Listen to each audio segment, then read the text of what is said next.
Good morning. I'm sitting here, kind of deciding whether or not to share this with you. No, I'm gonna do it.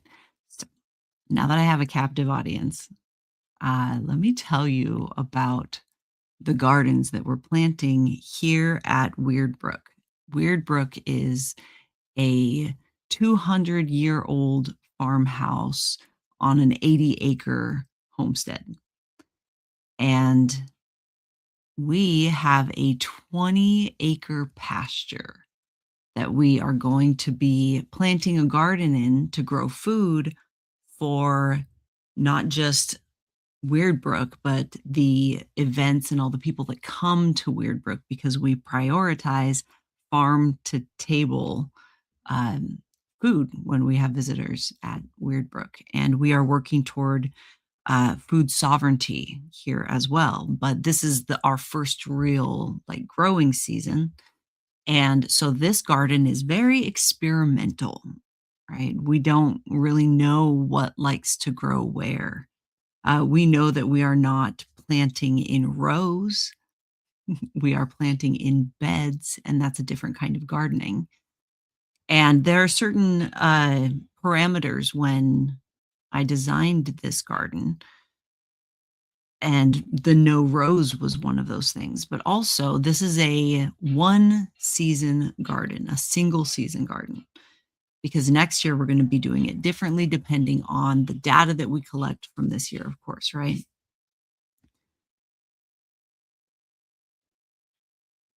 A little something about me. I tend to be an overthinker. And as a designer, I am definitely one of those that has to like dial it back.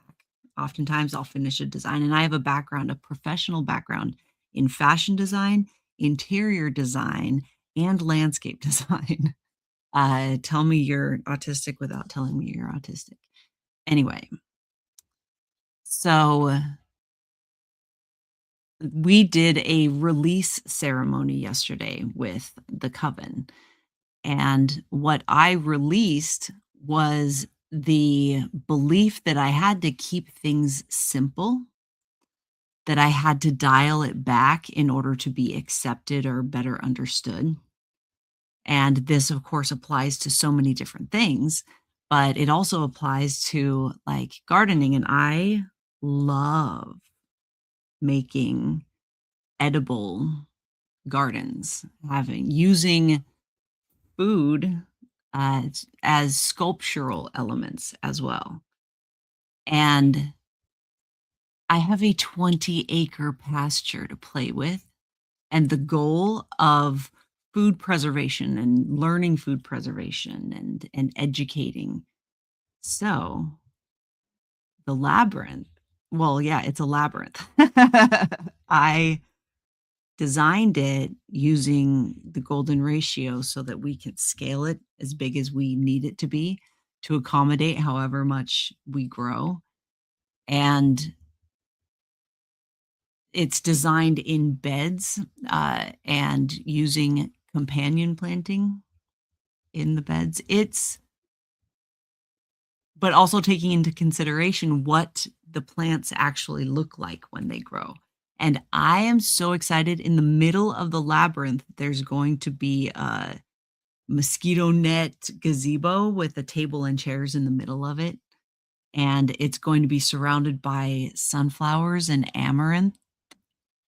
If you know, you know. I'm so excited. I can't wait to share this garden with you. This will be like me not holding back and just making something for the sake of making it too, because it's only going to be here for a season. I'm creating it specifically for the enjoyment of our coven and community and to share with our local community because we're going to have a little farm stand. And any overage we're going to be able to share with our local community as well. So super stoked about it. I will show you guys the sketch of it probably at another time. But I fully intend to use this garden to teach some of the deeper mysteries of witchcraft and the transition from a patriarchal perspective to a matriarchal perspective using a garden. So that is my intention. So we'll see what the road has for us. Anyway, today is or right now is our divination ceremony where we ask, where does our attention need to be today in order to bring the most expansion in our relationship with our life and our practice. But before we get started, I'm pretty sure that Ocean, our mod today, has some voice of God announcements for everyone. So thank you, Ocean. Thank you, Jen Marie. I do have some announcements. This week at the community, we have Magic Moves on Wednesday at 6 a.m. Pacific Time, 9 a.m. Eastern. This is a dance based movement workshop designed to wake up the body, lift the spirit, and connect us as a community. On Saturday, the 28th of this month, the Unbound are debuting our very first podcast, Wisdom in the Weave. We will start the live stream of our very first episode 1 hour after our morning divination ceremony. After that, we will be live on the third Saturday of every month with a new episode. You can find all of these and more in our free community app at brightanddark.org. I'm sorry, community.brightanddark.org. Thank you, Jim Marie. Back to you.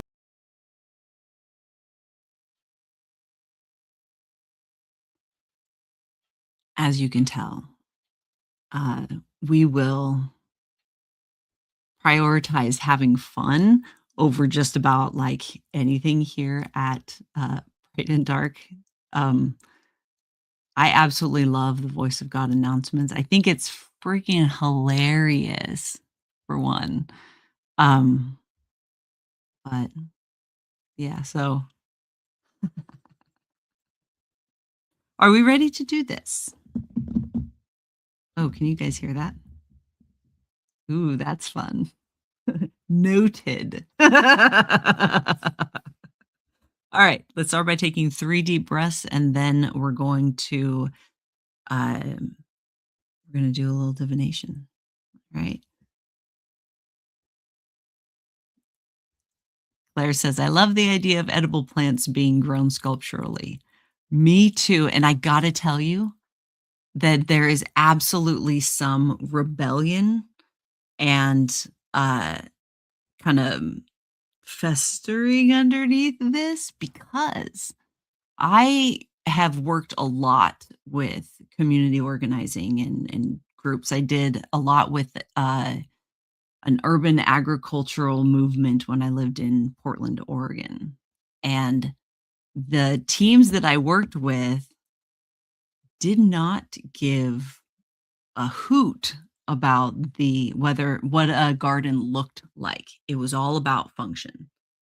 And I used to go toe to toe with some of the other organizers because this is like people would donate their front yards to the organization to be, to have the grass ripped up and put in a community garden, and then we'd all share the harvest. Anyway, so it was just this whole thing, and so on every team I've ever been on to grow these, like, big gardens or do these, like, makeovers, I have not been permitted to really play with that, and so this is this is a bit of a, like, I can do it. And, like, I have all of the everything that I need to do something like that. Why would I not? Why would I play it safe? Why would I not do something amazing? It just takes a little more consideration. It's not a lot of additional labor. It's not any different than gardening in, like, rows. It's just the rows are a little crooked here and there. Okay, let's do this.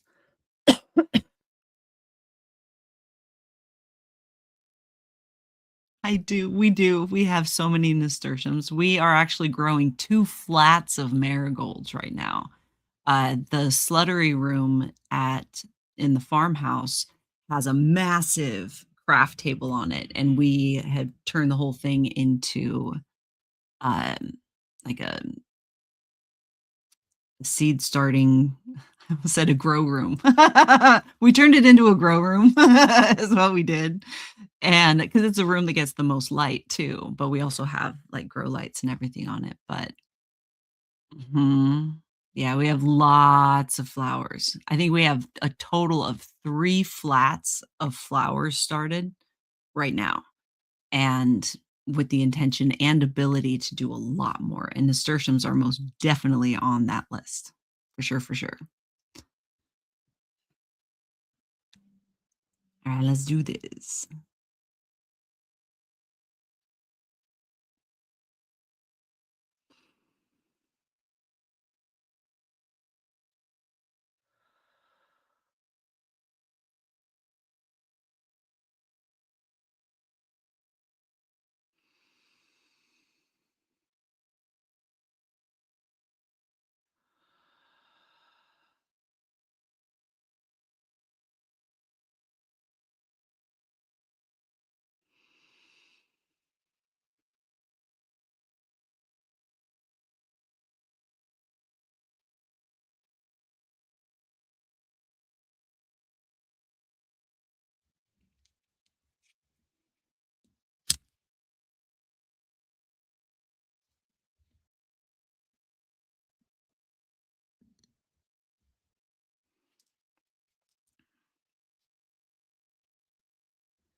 I humbly invite all that is fire within this system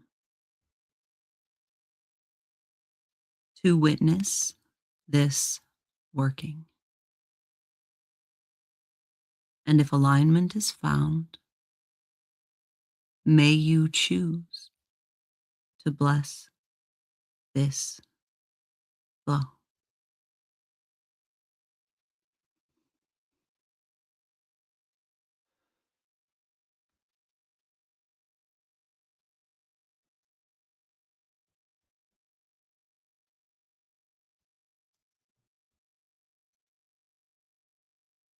I humbly invite all that is air within this system to witness this working. And if alignment is found, may you choose to bless this flow.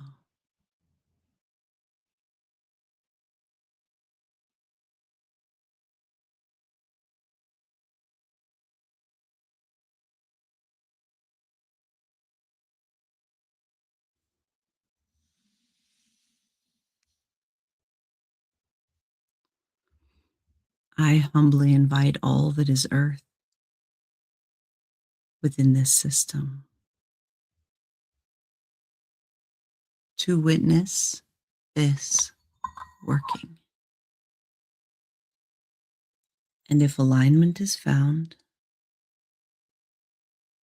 may you choose to bless this flow.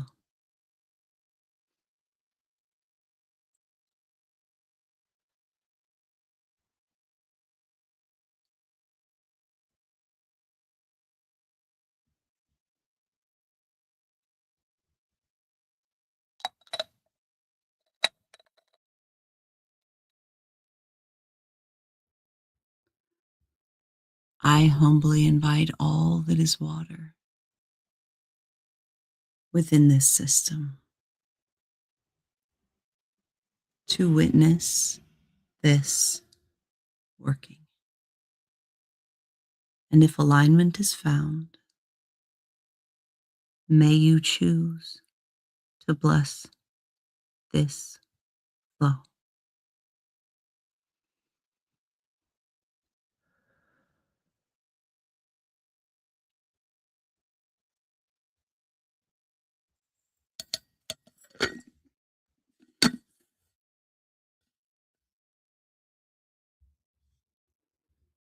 I beckon to this system. May we now align as one. For my cousins are the elements,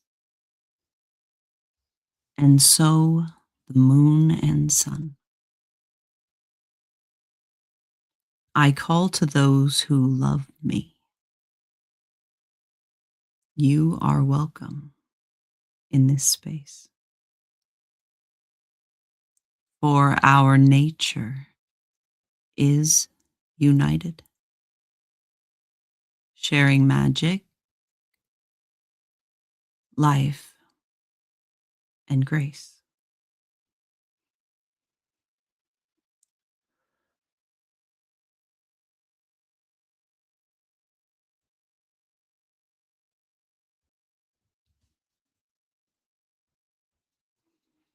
Now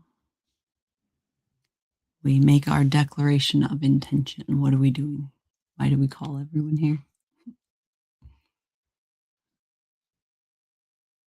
I choose now in this moment to align with my whole self,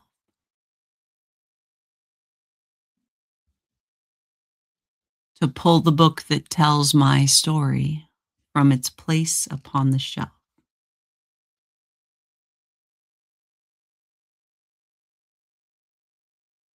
I enter now this circle made of trust and hope and power.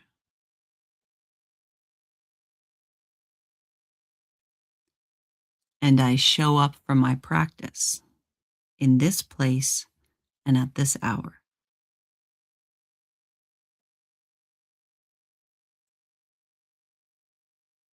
because I am home.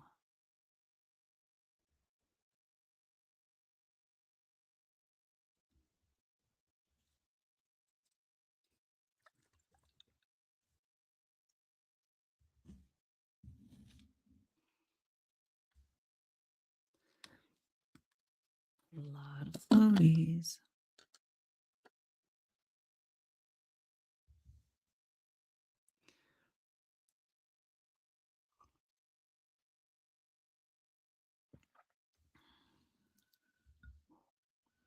Earth Haven.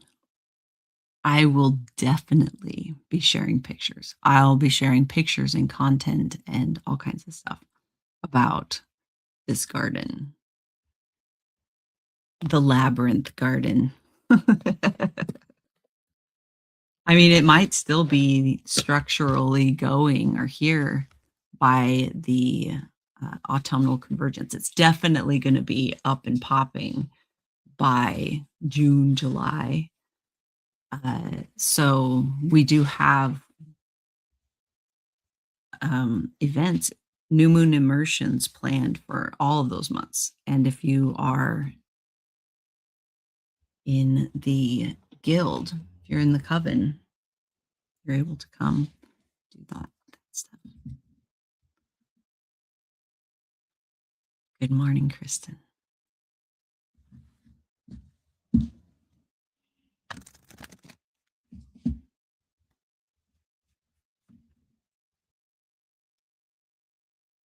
We're having a summer event here at Weird Brook on the summer solstice, which is like a big celebration, celebrating what we've accomplished this year. It's also when we are breaking ground on the greenhouse that we are building to help support our goal of food sovereignty here on the homestead. And so we are actually inviting, the initiates, so anyone in foundations as well, and friends and family. And there's going to be we're all like camping out and sleeping in the barn. The barn is massive and amazing. So it'll be a lot of fun. And it's like a week long. Okay. Here we go. Where does our attention need to be today to bring the most expansion in our relationship with our life and our practice? And apparently my attention wasn't on my glasses enough yesterday because they are still sitting on the dining room table in the kitchen, right on top of the big sketch of the labyrinth garden that we're building. Okay, so here we go. The Four of Swords. So this is the card we drew. And I'm going to read those prompts for you. So I'm not influencing your interpretation. These prompts were written by Pamela with Raven and Rogue. These are the territorial cards. The upright Four of Swords is telling you to kick back and relax. Whether you're emerging from battle or you've been putting in too many hours at work, you're overdoing it and need to take a breather. A period of rest will allow you to reemerge with renewed strength and focus. And then the reversed is, it's about the whole card. When reversed, the Four of Swords is sending a very strong signal that you need to take a break immediately because you're on the brink of burnout. You may be feeling the need to overdo it, but quiet that storm. If you keep going at this pace, you're going to do some serious damage. Okay, so if your guides were using this card to communicate something about a facet of your relationship with your life, right now, what are they talking about? I'm letting you brew on that, and then I'm going to just like sit here. patiently waiting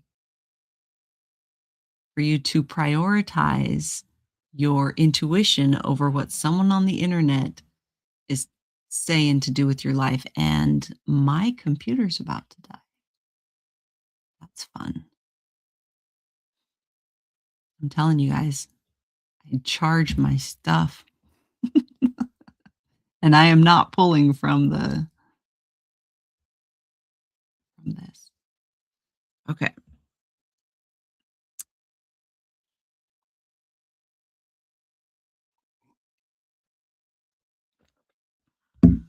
That's great. If you guys want to put your interpretations in the comments, that's like a lot of fun. That's really great for me too. Okay.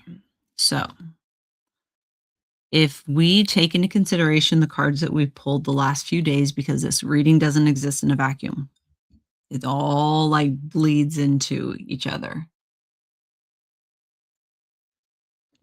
So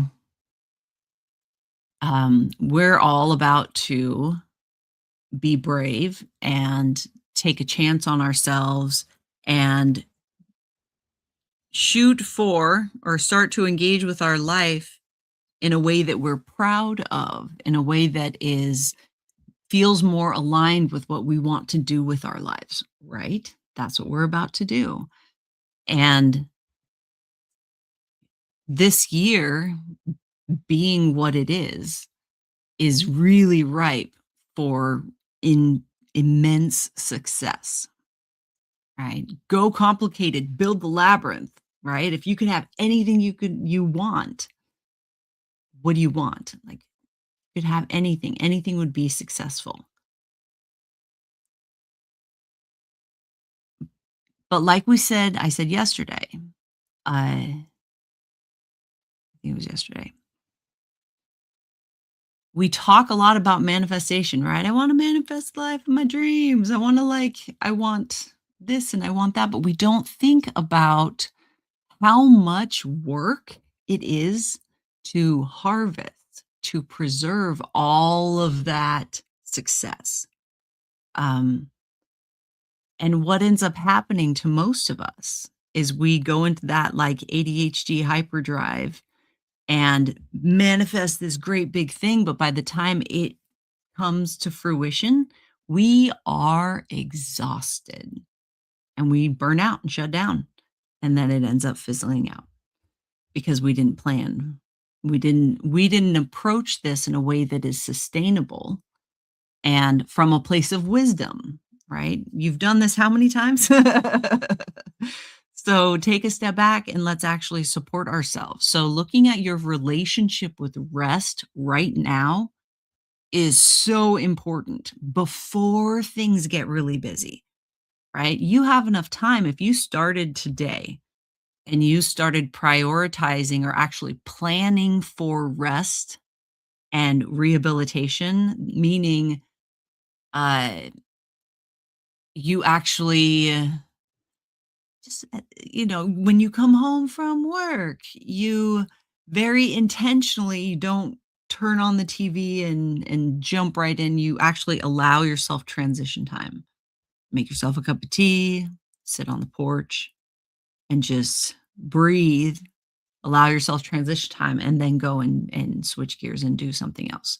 That practice alone of just allowing transition in your life is immense, right? And if you're like, I don't have time for that, do you have time to burn out?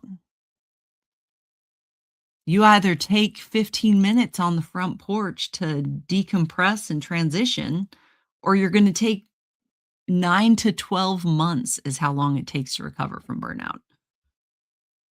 Like, what do you want to do?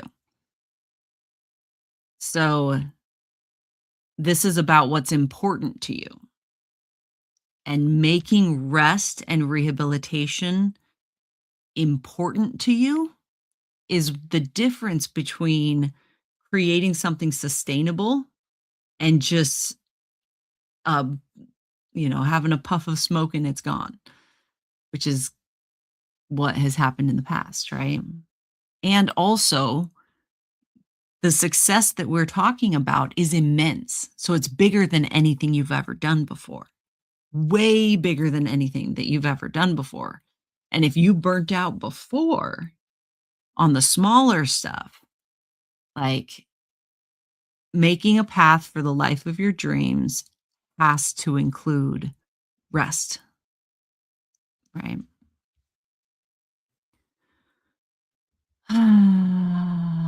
All right. Now I'm going to see what we're in resistance to or in denial of that's blocking our shit. That's like, n- how are we getting in our own way when it comes to our relationship with rest?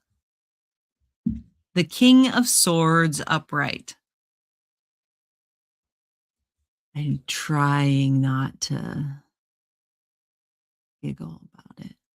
I'm going to read this, okay?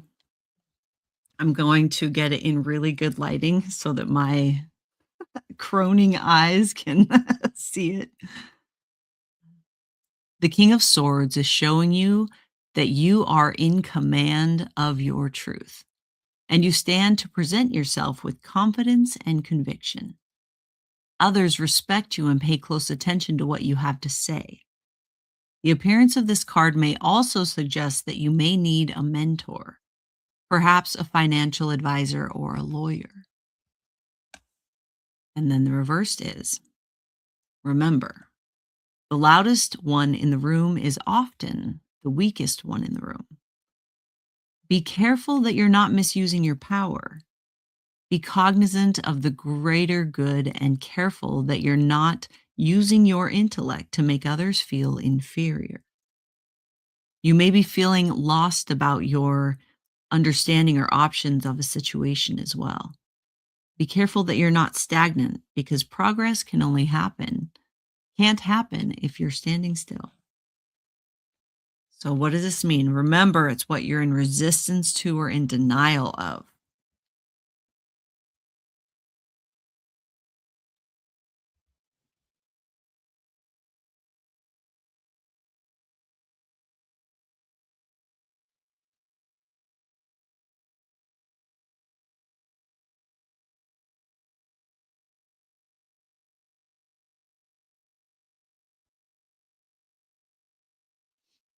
All right. I'll influence you now because I'm racing against the battery in my laptop.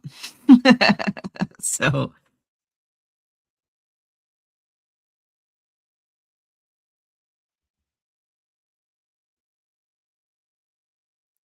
the King of Swords. So, when I see the King of Swords, that to me represents like a very disciplined, structured, um, a person that navigates their life in a very disciplined way. They uh, they are intellectual. They know their own truth, and it's just like there's no shaking them. And so many of us have a complicated relationship with even that word discipline. What is does that make the hairs on your neck stand up? That word like discipline. Um and I say those of us neurodivergent magical practitioners, right? We have a complicated relationship with being disciplined and structure and all of these things, especially those of us with ADHD, right? It's both.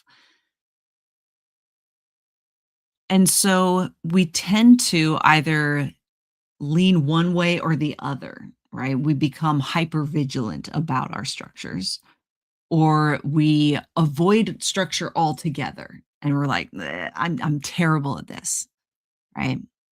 And for this to come up in the shadow card like this, it's like, well, let's take a look at your relationship with that kind of like structure and discipline, making a plan for success, right?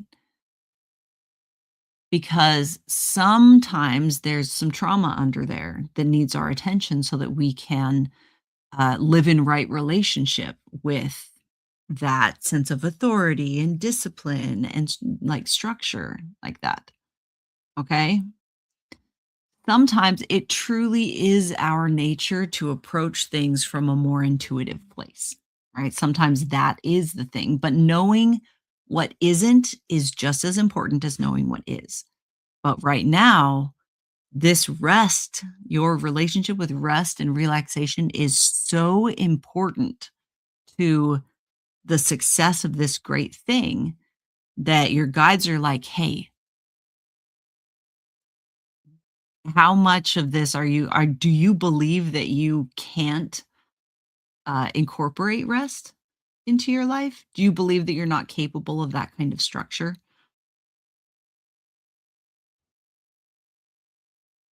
And Heather said the work of advocating for yourself can be intimidating, but it's key in investing in an environment of self care that gives you space to truly rest.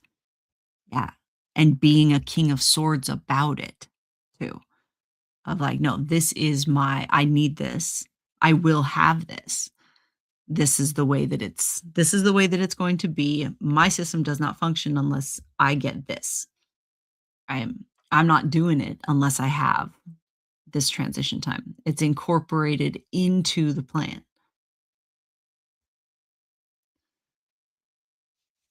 Okay. It's a good one. This is a good one, guys. I think I say that about the reading every day, honestly. Now that I think about it, I think I do. It's a great one to leave you on for a Monday because I will be back on Friday to do this again. And we're gonna get through this. We're gonna get through this. I'm glad you joined. This is something that it's really important to be able to connect so you can see that you're not as alone as you have been made to believe. There's a lot of us weirdos out there, and we're gathering and we are learning how to shift our perspective from the big cappy pappy to a matriarchal um, way of engaging with each other. And we're doing this in really big ways. We've even got our own app space. We've got workshops. We've got programs. We've got books. We've got blah, blah, blah, blah, blah, blah, blah, blah. So much because we're all overachievers and we're all really passionate about this work. So come hang out with us. You don't have to be shy. You can be if you want to be, but the more you engage and advocate for your practice, the more you're going to get out of this space. All right. Let's close out this working. Hand on your heart. Take a deep breath.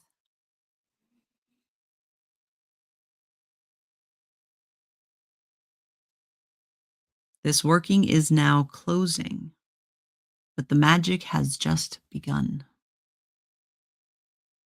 I humbly thank the elements and both the moon and sun.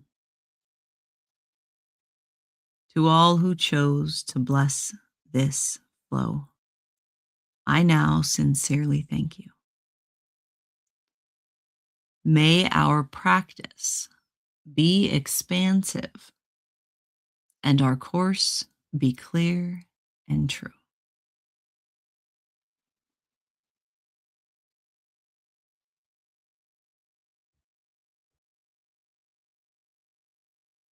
All right, guys.